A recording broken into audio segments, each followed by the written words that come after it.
which has sparked quite a backlash in the States. Have we gone rainbow crazy, or is Pride Month more important than patriotism? Feelings about this are constantly evolving. I struggle with this. I've stood on the side of broader equality for the LGBT community.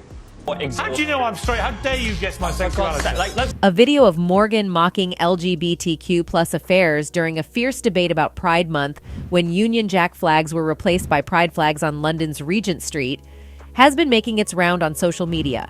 And in the midst of the controversy, he has been confronted by a letter from Obama, whom, unlike him, wholeheartedly supports the LGBTQ community. The controversy started when a video published on Twitter showed workers from Westminster Council putting up the flags as a man shouted, "You're taking the wrong flag down, mate." This event caused a debate between Tommy Lahren, Piers Morgan, and James Barr, and during the event, Talk TV's Piers Morgan said, "The rainbow flag has been posted over London's Regent Street in place of the Union Jack and draped from the White House balcony in place of a star-spangled banner, which has sparked a backlash in the U.S." Which has sparked quite a backlash in the States. Have we gone rainbow crazy, or is Pride Month more important? He questioned whether America has gone rainbow crazy or whether Pride Month had become more important than patriotism. Piers said he was triggered by the fact everywhere he went for a month, everything had to be a rainbow flag.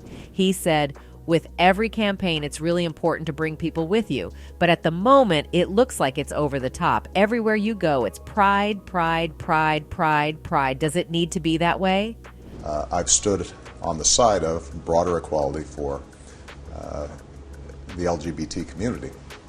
While people were agonizing over his words, a secret letter from Obama was revealed where he was showing his support for the LGBTQ community and allegedly hinting at his sexuality. The recently disclosed letter from 1982 has shed light on the intimate thoughts of former U.S. President Barack Obama regarding his and others' sexuality. Former President Barack Obama wrote of his own androgynous mind and making love to men daily but in the imagination, according to the redacted portion of the now-notorious 1982 letter obtained by the Post.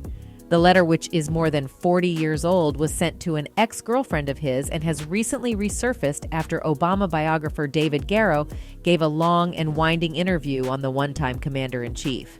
In regard to homosexuality, I must say that I believe this is an attempt to remove oneself from the present, a refusal perhaps to perpetuate the endless farce of earthly life. You see, I make love to men daily, but in the imagination, Obama, then 21, wrote to his then-girlfriend Alex McNear in November 1982, "My mind is androgynous to a great extent, and I hope to make it more so until I can think in terms of people, not women as opposed to men, but in returning to the body, I see that I have been made a man, and physically in life, I choose to accept that contingency," he added.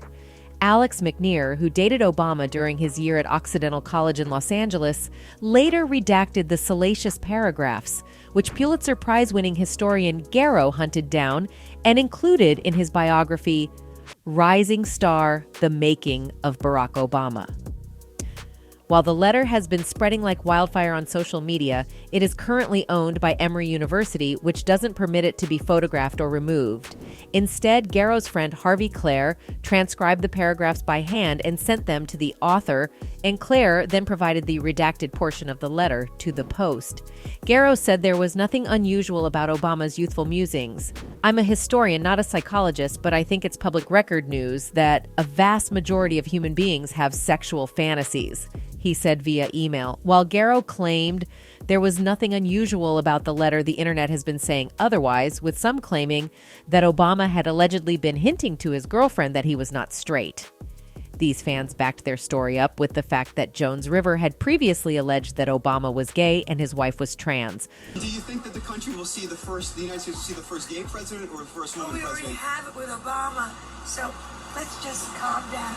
The comedian, known for her lack of self-censoring, had officiated a same-sex wedding and was asked by a photographer if she believed the United States would ever see the first gay or female president. Her response was typical of Rivers, alleging that the then president was actually gay. "We already have it with Obama, so let's just calm down," she said. "You know Michelle Obama is a trans." When asked to further explain, Rivers said, "A transgender, we all know it." In September of that year, Rivers unfortunately passed away, and theorists didn't miss their chance of alleging that her life must have been taken due to the fact she had exposed the Obamas. While Rivers' claims were never backed up by anyone to prove their validity, this hasn't stopped more people from claiming that Obama is supposedly gay. A convicted felon previously claimed that he had gay sex with President Barack Obama, and the guy even tried to become mayor of a Florida town.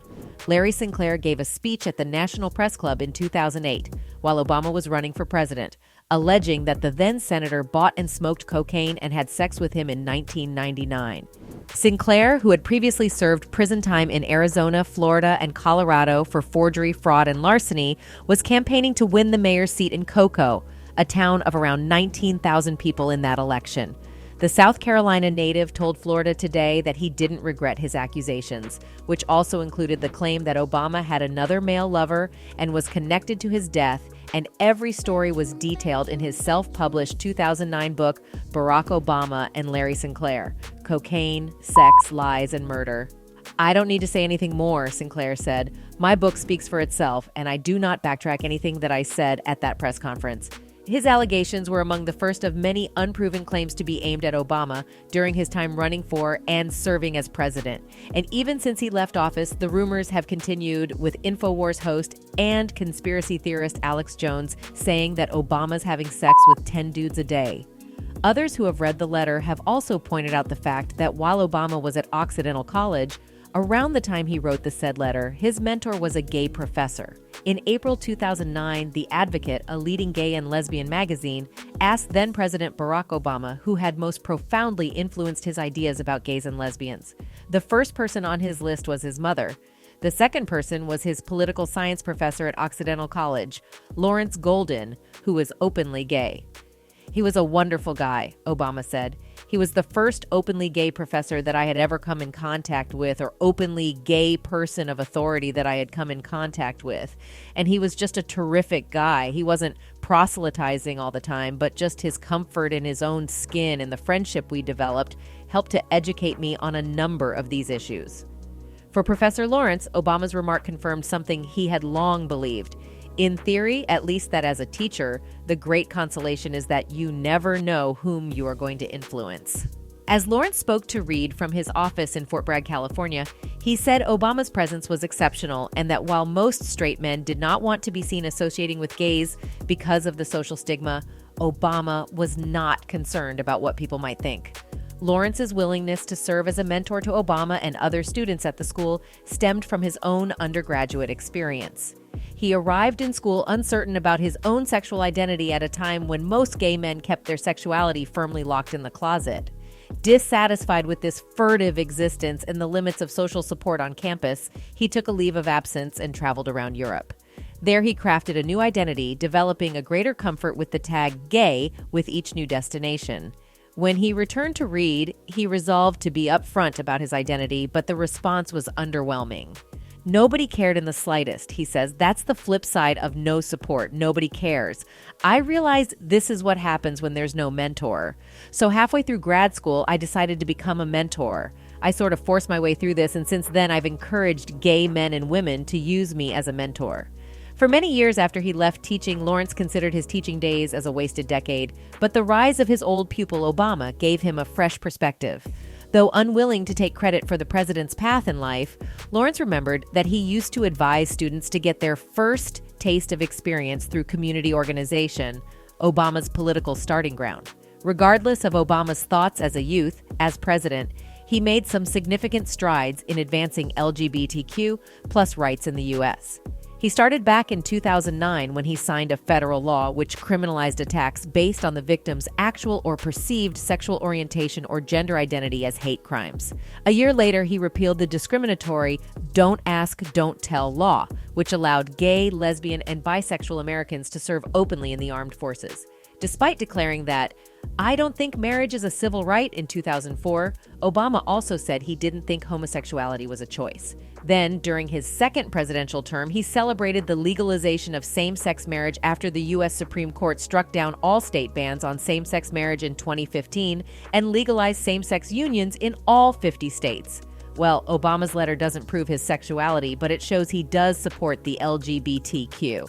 A fan on Twitter said, with the news, former President Barack Obama made love to men daily in his imagination. One could now easily say, Joan Rivers was right all along. Rivers died shortly after calling out Michelle in this video. Another said, wow, Barack Obama revealed he fantasizes about men in a letter wrote to his former girlfriend. You see, I make love to men daily, but in the imagination, Barack Obama. Do you think Michelle Obama is really a man and Barack Obama is attracted to men? What's your take on Piers Morgan mocking others in Obama's letter? Tell us in the comment section. Remember, this video is based on speculation and opinions, and if you enjoyed this content, don't forget to hit that like button and subscribe for more exciting updates. Thank you for watching, and I'll see you next time. Goodbye.